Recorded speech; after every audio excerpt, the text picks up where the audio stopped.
കമ്പി തല വീണത് കെട്ടിനകത്തുനിന്ന്. അത് നീ ഇല്ല, ആരാ ഇവനും ആരൊക്കെ ഉണ്ടോ? ഞാനല്ലേ വികാസ് തല കൊള്ളും. വികാസ് തല വീണ പിന്നെ അവിടെ രാത്രി കിടന്നപ്പം ഒച്ചപ്പാടുണ്ടായിരുന്നു. ഇവൻ കൂടെ കമ്പി തല ഇവനുണ്ട് കൂടെ ഉണ്ട്. ഞാനൊരു വിധത്തിൽ കേറി വന്ന് ബോധം കെടാതെ തന്നെ. അതാണ് അതിനകത്ത് ഇന്ന് ആടുക, വീഴാനായിട്ട് ഇന്ന് ആടുക.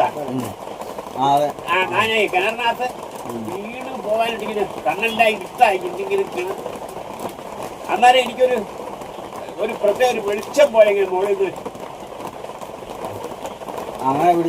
അങ്ങനെ ഞാൻ ഇവിടെ കരയ്ക്കതില്ലോ. 3-4 താഴ്ചയായിരുന്നേ. ആരാ കാരെ പിടിച്ച് കയറി വന്നവനെ കൂട്ടി ആശുപത്രിയിൽ പോയി.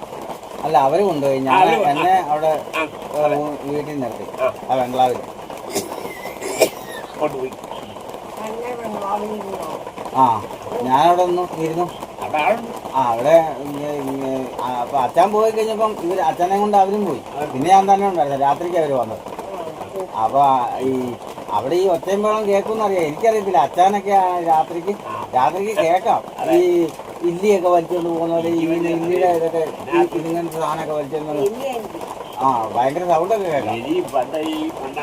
അങ്ങനെ പല സാധനങ്ങളും വിനാജാറ്റി എന്നൊക്കെ പറയല്ലേ, അങ്ങനെ പല സാധനം അതിനകത്ത് പഴയ ബിൽഡിംഗ.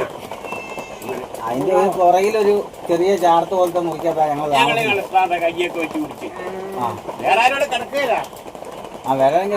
തോട്ടത്തിൽ പണിയെടുക്കാൻ അറിയുന്നവർ ആരോട് കിടക്കുകയായിരുന്നു. അതൊരു വലിയ ബംഗ്ലാവാ. അതിന് മുൻവശത്ത് ഒരുപാട് മുറികളൊക്കെ ഉള്ള.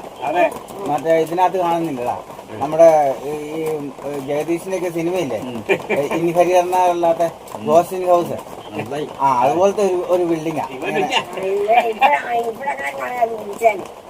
ഒരു മനുഷ്യനോട് കിടക്കല്ല, അറിയാവുന്നവരാരും കിടക്കല്ല. അറിയത്തില്ല. MC പോത്തന്റെ എസ്റ്റേറ്റിലാണ് അത്. MC പോത്തന്റെ എസ്റ്റേറ്റ് മുറിച്ച് മാപ്പിളശ്ശേരി ജോസ് മേടിച്ചതിനകത്താണ് ഞാൻ. അതാ അവര് എസ്റ്റേറ്റ് മുറിച്ച് കൊടുക്കുക. അതൊരു ബംഗ്ലാവും കാര്യങ്ങളൊക്കെ ആയിരുന്നു. അതിനകത്ത് ഈ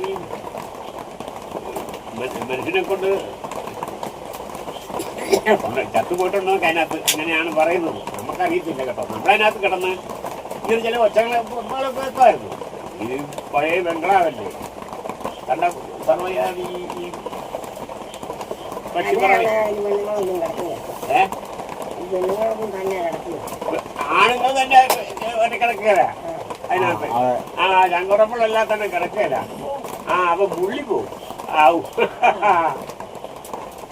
മുള്ളി പോകും. രാത്രി ഒരു 10-11 മണി രാത്രി ആകുമ്പോഴത്തേക്കും ചില പ്രത്യേക ദിവസങ്ങളെ പറയുന്നുണ്ട്. രാത്രി പല ശബ്ദങ്ങളും ഭയങ്കര ഇതുപോലത്തെ ഇല്ലിയൊക്കെ വലിച്ചോണ്ട് പോകുന്ന ഒക്കെയാ നിലത്തൂടെ.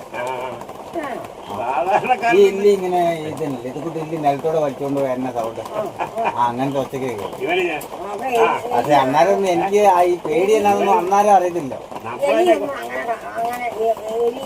അതൊരു പഴയ ബംഗ്ലാവാണ്. വർഷങ്ങൾക്ക് ബ്രിട്ടീഷുകാരുടെ കാലത്തേ ഉള്ളൊരു ബംഗ്ലാവാണ്.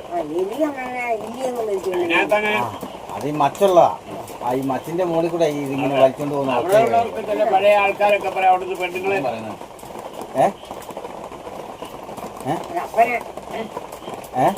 അവൻ പറയുന്നല്ലേ.